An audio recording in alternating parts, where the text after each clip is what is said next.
بھارت میں مہلک NIPA virus کی تصدیق شدہ کیسز سامنے آنے کے بعد ایشیا کے متعدد ممالک نے احتیاطی اقدامات بڑھا دیے ہیں اور ہوائی اڈوں پر سکریننگ اور نگرانی سخت کر دی گئی ہے۔ وائرس کے پھیلاؤ کے خدشے کے پیش نظر مختلف ممالک نے بھارت سے آنے والے مسافروں کے لیے خصوصی چیک پوائنٹس قائم کر دیے۔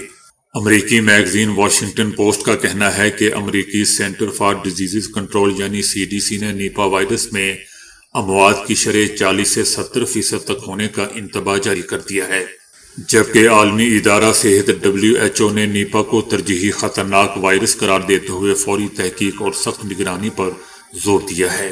تھائی لینڈ نے بھارت سے آنے والے مسافروں کے لیے ہوائی اڈوں پر سکریننگ کا آغاز کر دیا ہے، جبکہ تائیوان کے سینٹر فار ڈیزیز کنٹرول نے نیپا وائرس کو کیٹیگری 5 خطرہ قرار دیا۔ برطانوی میگزین دی ٹیلی گراف کا کہنا ہے کہ برطانیہ، نیپال، تھائی لینڈ، تائیوان اور سری لنکا میں بھی بھارتی مسافروں کے لیے سکریننگ شروع کر دی گئی ہے۔ چائنا، میانمار، انڈونیشیا اور ویتنام نے بھی بھارت کے سفر سے متعلق تحفظات کا اظہار کر دیا ہے۔ ڈاکٹرز کا کہنا ہے کہ بھارت میں نیپا وائرس کی نگرانی کا نظام غیر مؤثر اور غیر مربوط ہے، خاص طور پر دیہی اور سرحدی علاقوں میں نگرانی کی کمی تشویشناک ہے۔ صدر ٹرمپ نے کہا ہے کہ ایران نے پہلے بھی میرے انتباہ کو نظر انداز کیا تھا، جس کا خمیازہ آپریشن مڈ نائٹ کی صورت میں بھگتنا پڑا تھا۔ صدر ٹرمپ نے خبردار کیا ہے کہ اگر ایران نے پھر ان کی وارننگ کو نظر انداز کیا تو مڈ نائٹ سے بھی بڑے اور خطرناک حملے کے لیے تیار رہے۔ صدر ٹرمپ کا کہنا ہے کہ ایران کے لیے وقت تیزی سے نکل رہا ہے اور اب ختم ہونے کے قریب ہے، وہ فوری طور پر جوہری معاہدے کے لیے مذاکرات کی میز پر واپس آ جائے۔ صدر ٹرمپ نے ایران پر زور دیا کہ اس بار ایسا معاہدہ کرے جس میں جوہری ہتھیار نہ ہوں۔ ترکی نے بھی امریکہ پر زور دیا ہے کہ وہ ایران کے ساتھ جوہری مذاکرات دوبارہ شروع کرے۔ ترکی کا کہنا ہے کہ ایران کے ساتھ مسائل کو پیکج کی صورت نہ دیکھا جائے بلکہ ایک ایک کر کے حل کیا جائے، جس کی ابتدا جوہری معاملے سے کی جائے تاکہ پیش رفت ممکن ہو سکے۔ ادھر اسرائیلی وزیر اعظم نیتن یاہو نے بھی ڈرتے ڈرتے بڑک مارنے کی کوشش کی ہے کہ اگر ایران نے اسرائیل پر حملہ کیا تو اسے ایسی طاقت کا سامنا کرنا پڑے گا جو اس نے پہلے کبھی نہیں دیکھی ہوگی۔ ایران نے اپنے خلاف امریکہ کی فوجی کارروائی کی صورت میں امریکہ، اسرائیل اور ان کے حمایتیوں کو نشانہ بنانے کی دھمکی دے دی ہے۔ ایرانی سپریم لیڈر آیت اللہ خامنائی نے کہا ہے کہ امریکہ کی طرف سے فوجی کارروائی ہوئی تو امریکہ، اسرائیل اور ان کے اتحادیوں کو نشانہ بنائیں گے۔ دوستو، یہ بیان ایسے وقت میں سامنے آیا ہے جب امریکہ کے صدر ٹرمپ نے ایران کو 2025 سے بھی زیادہ خطرناک حملہ کرنے کی دھمکی دی ہے۔ صدر ٹرمپ نے کہا ہے کہ امید ہے کہ ایران جلد از جلد مذاکرات کی میز پر آئے گا۔ امید ہے کہ ایران منصفانہ اور مساوی معاہدے پر بات چیت کرے گا۔ صدر ٹرمپ کا کہنا تھا کہ وقت تیزی سے ختم ہو رہا ہے اور معاملہ واقعی نہایت ہی اہم اور خطرناک ہے۔ میں نے ایران سے پہلے بھی کہا تھا معاہدہ کر لو، ایران نے ایسا نہیں کیا اور پھر آپریشن مڈ نائٹ ہوا اور ایران کو بڑی تباہی کا سامنا کرنا پڑا۔ امریکہ کے صدر نے آئندہ حملے کی دھمکی دیتے ہوئے کہا کہ ایران نے معاہدہ نہ کیا تو اگلا حملہ کہیں زیادہ بدتر ہوگا، ایسا دوبارہ نہ ہونے دیں تو بہتر ہے۔ جبکہ دوسری طرف سپریم لیڈر کا کہنا ہے کہ ایران کا جواب پہلے سے کہیں زیادہ خطرناک اور مہلک ہوگا۔ حماس نے اعلان کیا ہے کہ وہ غزہ کی انتظامی ذمہ داریاں ایک فلسطینی ٹیکنوکریٹ کمیٹی کے حوالے کرنے کے لیے تیار ہے، تاہم اس کے ساتھ ہی انہوں نے رفح سرحدی گزرگاہ کو آئندہ چند دنوں میں مکمل طور پر کھولنے پر بھی زور دیا۔ حماس کا کہنا ہے کہ غزہ میں اقتدار کی منتقلی کے تمام انتظامات مکمل کر لیے گئے ہیں، فائلیں تیار ہیں اور مختلف شعبوں میں اختیارات کی منتقلی کے لیے کمیٹیاں تشکیل دی جا چکی ہیں۔ یہ کمیٹی جنگ کے بعد غزہ کے روزمرہ انتظامی امور چلائے گی اور ایک اعلیٰ نگراں بورڈ کے تحت کام کرے گی، جس کی سربراہی امریکی صدر ٹرمپ کریں گے۔ کمیٹی کے سربراہ اور فلسطینی اتھارٹی کے نائب وزیر اعلیٰ کے بارے میں بتایا گیا ہے کہ وہ رفح بارڈر کھلتے ہی غزہ میں داخل ہوں گے۔ حماس نے مطالبہ کیا ہے کہ رفح گزرگاہ دونوں سمتوں میں مکمل آزادی کے ساتھ کھولی جائے اور اس میں اسرائیلی رکاوٹیں شامل نہ ہوں۔ دوستو، یاد رہے کہ رفح بارڈر مئی 2024 سے بند ہے۔ افغانستان میں طالبان کے اقتدار میں آنے کے بعد خواتین قیدیوں کی تعداد میں 435% اضافہ ہو چکا ہے اور یہ تعداد دوستوں بڑھ کر 1825 تک جا پہنچی ہے۔ افغان میڈیا کا ہی کہنا ہے کہ طالبان کی وزارت داخلہ کی جانب سے جاری اعداد و شمار کے مطابق اس وقت خواتین کو ملک کی 34 جیلوں میں رکھا گیا ہے۔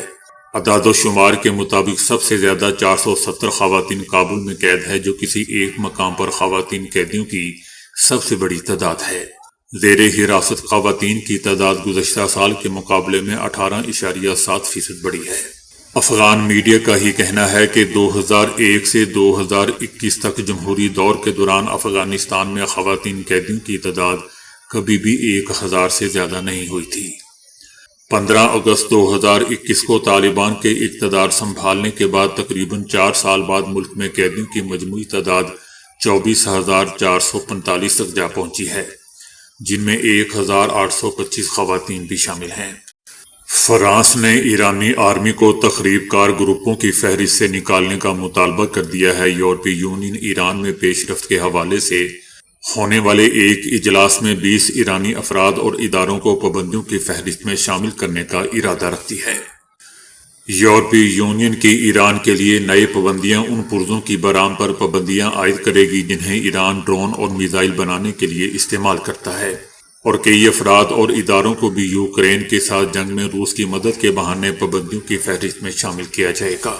اس دوران یورپی یونین کے کچھ ارکان نے ایرانی آرمی کو بھی نام نہاد تخریب کار گروپوں کی فہرست میں شامل کرنے کا مطالبہ کیا تھا، لیکن اب فرانس ایرانی آرمی کو نام نہاد تخریب کار گروپوں کی فہرست میں شامل کرنے کے خلاف واحد ملک بن چکا ہے، کیونکہ فرانس کو تشویش ہے کہ اس طرح کے اقدام سے ایران کے ساتھ مواصلاتی راستے مکمل طور پر منقطع ہو جائیں گے۔ لکھنؤ کے کنگ جارج میڈیکل یونیورسٹی یعنی KGMU کیمپس میں واقع قدیم مزارات کو لے کر دوستوں جاری انہدامی نوٹس نے ایک بڑا تنازعہ کھڑا کر دیا ہے۔ اس معاملے پر سیاسی جماعتوں، مسلم مذہبی تنظیموں اور سماجی حلقوں میں شدید ناراضگی پائی جا رہی ہے۔ جمعیت علماء ہند نے اس کارروائی کو مذہبی آزادی اور آئینی حقوق کی کھلی خلاف ورزی قرار دیتے ہوئے نوٹس فوری طور پر واپس لینے کا مطالبہ کیا ہے۔ جمعیت علماء ہند کے صدر مولانا محمود مدنی نے کہا ہے کہ GMU میں حضرت حاجی حرمین شاہ کے آستانے میں توڑ پھوڑ اور اب حضرت مخدوم شاہ مینا کے احاطے میں واقع 500 سال سے زائد قدیم مزارات کے خلاف انہدامی نوٹس جاری کرنا نہ صرف غیر قانونی ہے بلکہ مذہبی جذبات کو ٹھیس پہنچانے کے مترادف بھی ہے۔ مولانا محمود مدنی نے تاریخی پس منظر بیان کرتے ہوئے کہا ہے کہ GMU میں یہ مزارات کم از کم 700 سال پرانے ہیں، جبکہ کنگ جارج میڈیکل کالج کی بنیاد 1912 میں رکھی گئی تھی۔ ایسی صورت میں یہ کہنا کہ درگاہیں کالج کے بعد وجود میں آئیں سراسر غلط اور گمراہ کن ہے۔ مولانا مدنی کا یہ بھی دوستوں کہنا تھا کہ کالج کے قیام کے وقت ہی ریونیو محکمے نے درگاہ کی زمین کو باقاعدہ حد بندی کے ذریعے کالج کی زمین سے الگ کر دیا تھا، جو اس بات کا ثبوت ہے کہ یہ زمین اپنی مستقل اور آزاد قانونی حیثیت رکھتی ہے۔ مولانا مدنی کا یہ بھی کہنا تھا کہ 26 اپریل 2025 کو تقریباً 700 سال پرانے آستانہ حضرت حاجی حرمین شاہ کی حدود میں واقع وضو خانہ عبادت گاہ اور زائرین کی سہولتوں کو پروفیسر ڈاکٹر کے سنگھ کی نگرانی میں منہدم کیا گیا تھا، جو یک طرفہ اور مکمل طور پر غیر قانونی اقدام تھا۔ اس کارروائی کے لیے نہ کوئی عدالتی حکم موجود تھا اور نہ ہی کسی قانونی اجازت کا سہارا لیا گیا۔ مولانا محمود مدنی نے واضح کیا کہ متعلقہ زمین وقف ایکٹ 1995 کے تحت باقاعدہ وقف جائیداد ہے اور سنی وقف بورڈ میں رجسٹرڈ ہے۔ وقف قانون کے مطابق وقف املاک سے متعلق کسی بھی تنازع یا کارروائی کا اختیار صرف مجاز عدالت کو ہی حاصل ہے، نہ کہ کسی تعلیمی ادارے یا اس کے افسران کو۔ مولانا مدنی نے سنی وقف بورڈ سے بھی مطالبہ کیا کہ وہ اس معاملے میں فعال اور مؤثر کردار ادا کرے۔ ان کا کہنا تھا کہ وقف بورڈ کی ذمہ داری ہے کہ وہ قدیم مزارات، مذہبی مقامات اور تاریخی ورثے کے منظم نشاندہی کے لیے خصوصی مہم چلائے۔ ان کا کہنا تھا کہ کسی بھی صورت میں تاریخی مذہبی ورثے کے ساتھ چھیڑ چھاڑ قابل قبول نہیں ہے۔ جرمن چانسلر کا کہنا ہے کہ ایرانی حکومت کے دن گنے جا چکے ہیں۔ ان کا کہنا تھا کہ ایسا نظام جو اپنے ہی لوگوں کے خلاف کھلے تشدد اور خوف کے ذریعے اقتدار برقرار رکھے، اس کے دن گنے جا چکے ہیں۔ جرمن چانسلر کا مزید کہنا تھا کہ یہ چند ہفتوں کا معاملہ بھی ہو سکتا ہے۔ اس حکومت کے پاس ملک میں حکمرانی کرنے کی کوئی اخلاقی حیثیت باقی اب نہیں رہی۔